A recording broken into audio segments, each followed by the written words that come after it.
All right. Hello, moms and students.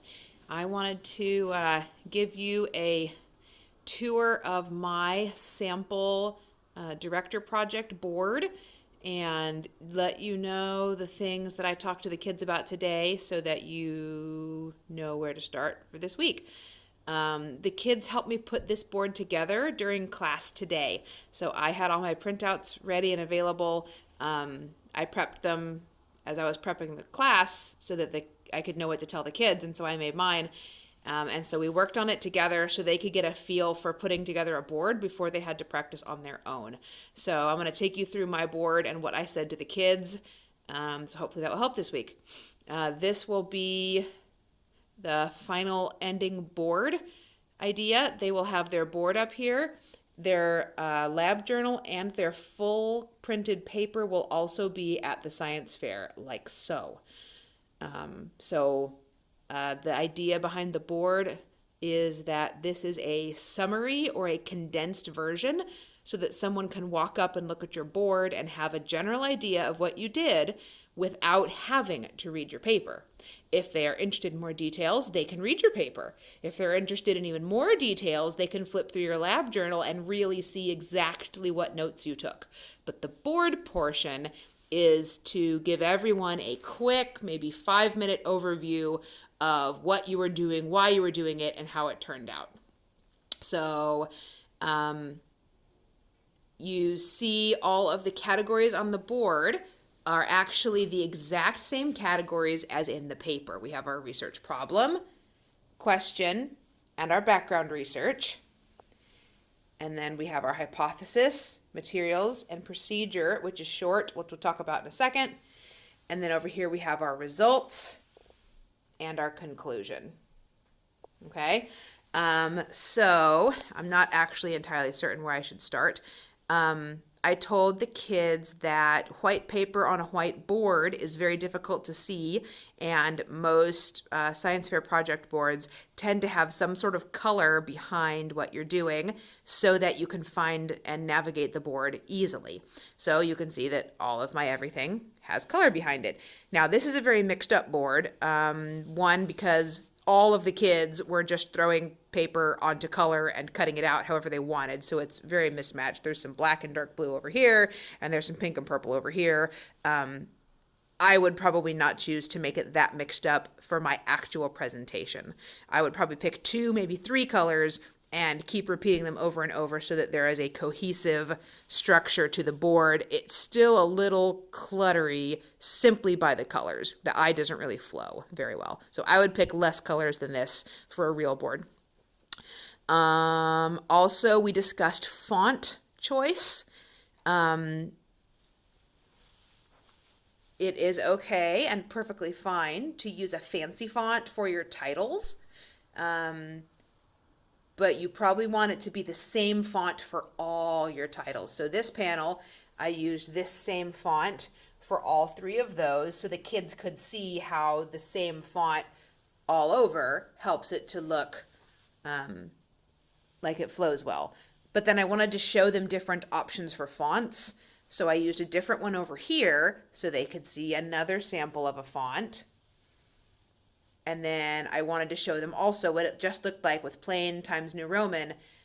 And so I did these ones in Times New Roman. You would not want to choose different fonts for all your panels. That was just so I could give the kids a chance to see what it looked like. So pick one font. It can be a fancy font or it can be plain old Times for your titles. And those should be, those can be and should be much larger than your regular text. The longest words you have to write are background research that stretch left to right on a landscape page. So I put all my titles into one document and I made it as big as I could while still keeping background research on one line. And whatever size that was, that's what I printed all of them at so that they would be matching and all the same size. So background research is the longest one. So then I printed all of those out on landscape and just select all, make them all the same size, make them all the same font. Delicate ones, like this one is actually pretty delicate. I bolded that just so it could be a little bit more visible. Times New Roman is already a bold font, so it doesn't need to be extra bolded. So just use your discretion, kids, for whether or not you need to add bold so it's more visible. Okay. As for your small paragraphs, I told the kids that they should probably use Times New Roman. If you are a fan of Arial at home and you don't like the serifs on the Times New Roman, that's probably up to you. But most colleges will tell you what font they want you to use. But either Arial or Times are the standard easy to read fonts. You probably should not, you should definitely not go picking up like Comic Sans or anything like that. Parents, you probably already know that. Kids, stick with Times or Arial, and talk to your mom about it. So there's that. We do not want to use too many paragraphs. But you do have to get information on your board. So you'll see that I have a combination of some paragraphs, and I did condense this paragraph. I looked in my paper at my research problem paragraph, and then I have some detailed sentences in my paper that don't really help with the board. So I just took them out. So I didn't write a whole new paragraph. I just took the paragraph I had and made sure it said what I wanted it to say, and I didn't discuss too many extra things. They're perfect for the paper, not so necessary for the board. So I just deleted them out, and then make sure you go back and read it to make sure it makes sense and you didn't take out too many sentences. I see here that I could have actually made my text a little bit bigger because I have this whole sheet worth of space. So I could have made it bigger and it would be a little easier to read, but it's perfectly fine the way it is. I don't need to actually change this. So you definitely want all of your text to be at least size 16. So I think this is text size 22 for my paragraphs.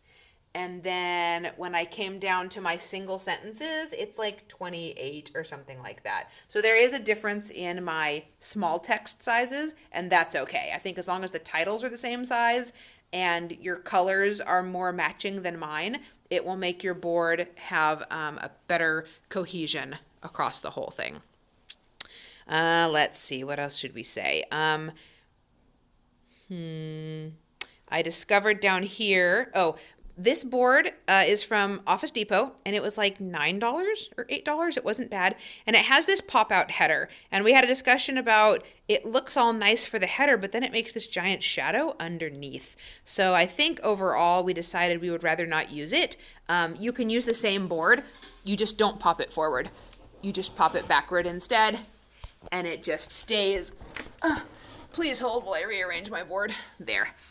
It just stays with the back of the board. So there's no need to go and find a special board. You can just get this one and use it one way or another depending on how you feel about it. Wow, that makes the board look quite different. Let's see. I picked up a few random graphics off the internet just to have a little bit of extra decoration on my board. They can do that. Of course, the artistic ones who would like to may draw or hand letter their titles, their decorations. It doesn't really matter at all. If you want to hand draw your things, more power to you, and the judges will probably love that you took the time to do it. If you do not feel like being artsy and craftsy, then feel free to just print and find things on the internet if you like. Right, the procedure. So you'll notice that I have like 8 bullets in my procedure. Very, very basic. That's okay for the board because we have all the real details in the paper. So my procedure is 2 full typed pages long. Making muffins and measuring all the things and making sure to scrape the flour off with the back of the knife, blah, blah, blah. It takes up a lot of space. People at the science fair don't want to see all that detail. The judges do, and that's why they will read your paper. For your board, you may condense it. Now, I may have condensed mine a little too much. You can use your discretion. So this part, you won't be able to copy and paste straight out of your paper. You should condense what you're doing down to just a little bit. So that it can be easy to read. You'll also see down here is where I chose to put my photos, down with my procedure, because I had photos of my procedure. Mixing, measuring. I did not actually do this project. I just went to the internet and found some pictures because I did not have time to do all of this testing over Christmas. But of course, this is not a new project, and so plenty of people on the internet have already tested the height of muffins. So hopefully you have pictures. If you don't have pictures, maybe you could draw a picture or just leave it with cute graphics from the internet and then make some charts. So there was that. Again, results. I needed a paragraph here so that people could actually read the results. And then I have my graphs. Moms, there's graphing function in Microsoft Word and Excel and all the Microsoft products. I only have LibreOffice, and LibreOffice also has the same functionality. So generally, you'll go up to the top and you'll go to Insert, and there'll be an option for Chart, and then you get to tell it what you want to call your y-axis, what you want to call your x-axis, what you want to call each of your columns, and then it'll have a place for you to put in the value for each column, and then bam, it gives you this guy. You can make a bar chart, a pie chart, a line chart, any kind of chart. So dig around and look a little bit, and if you can't find it in your program, let me know early next week as you can, and I can try and do a tutorial on that. So if you can have a couple of charts, if there are 2 or 3 or 4 different kinds of results that you can make charts for, charts and graphs are very good in science fair boards. And then I have my conclusion paragraph at the bottom, which I also made a little bit bigger because it was a smaller paragraph, and so I have more space. So for layout purposes, I told the kids that all they had to do was print this stuff out and just bring all the sheets, and we'd put the boards together here for school next week. This board took up all the space on my table. So I don't know that it's necessarily the best thing that we can do to do it all together here next week. I was going to allow the kids to, have peer input and what do you think about this and that, but I don't actually know if that is going to be so helpful. Major point, everything should be assembled only with sticky stuff, that sticky tack, kneadable, putty, such things. You won't put them down with permanent glue until you are absolutely 100% certain that everything is exactly where you want it. I glued my Word, I glued my Word down to its color background, but I didn't even glue my Word to this. This is on with sticky stuff. This is on with sticky stuff.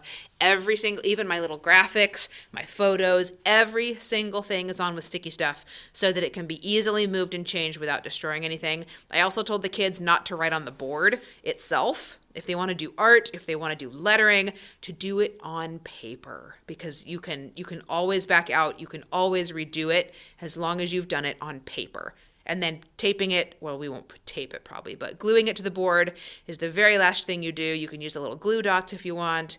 They even have repositionable glue dots, so even when you put them on permanently, they aren't really permanent. But that will help it to be adjustable if needed. What else? When I got mine put together, I realized that I have 2 different sizes of photos, and one is square and one is wide for the two on the side there, and that makes it look unbalanced. So I might consider, maybe I should have cropped them all to be the same dimension, or the same shape anyway. So just little things like that. You'll be able to fix that if you didn't glue it down. Also, my entire center there is about an inch too far to the left, and I all need moved over, but that's okay because they're only on with sticky stuff. So what's due next week? The kids are supposed to print out all of their headers and choose and print out all of their body work, the paragraphs and the lists. And then we can work on it here at school. I don't know that we can necessarily get everybody's board put together, but if they bring their stack and a big stack of cardstock or colorful backgrounds or whatever, we can all sit and snip together and talk about color matching if the girls are really interested in making it cute or doing any hand drawing. We can do that in class. We don't have a thing that we have to do in class next week except work on the board, so we can do that. And then we could spread out on the carpet and have a couple kids at the table and a couple on the carpet and get some of the board done, if you guys have the board by then. But if you don't even have the board, or the kids don't want to bring it, they can at least bring their printouts and a stack of colored paper, and we could work on getting everything backgrounded so that you can assemble it at home, and there'll be less work to do at home. Or if they want to do all their cutting out and color backing at home, then they can bring it and all we have to do is assemble. So I don't think we can do all of it, but we can definitely do part.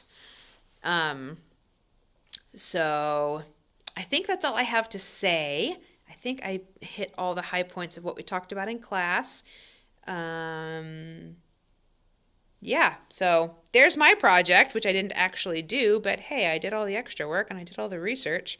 So there you go. I even faked my results. See that? I even made a very convincing graph. Okay, that's all. That's science fair board. Bring some stuff to do next week here in class that has to do with putting your board together. Do not have the kids do all the color work and stick it all on the board and just show up and go, here's my board. For one thing, it's a week early and you don't need to. You need to work on finishing your paper probably. And for another thing, if we need to move it and adjust it and you've glued it all down, then that'll be sad. So just bring the elements and we'll have a good discussion on placement and such like that. All right. That's it. Enjoy your weekend and I'll see you next week. And I can't say Merry Christmas anymore. Happy January. Woo!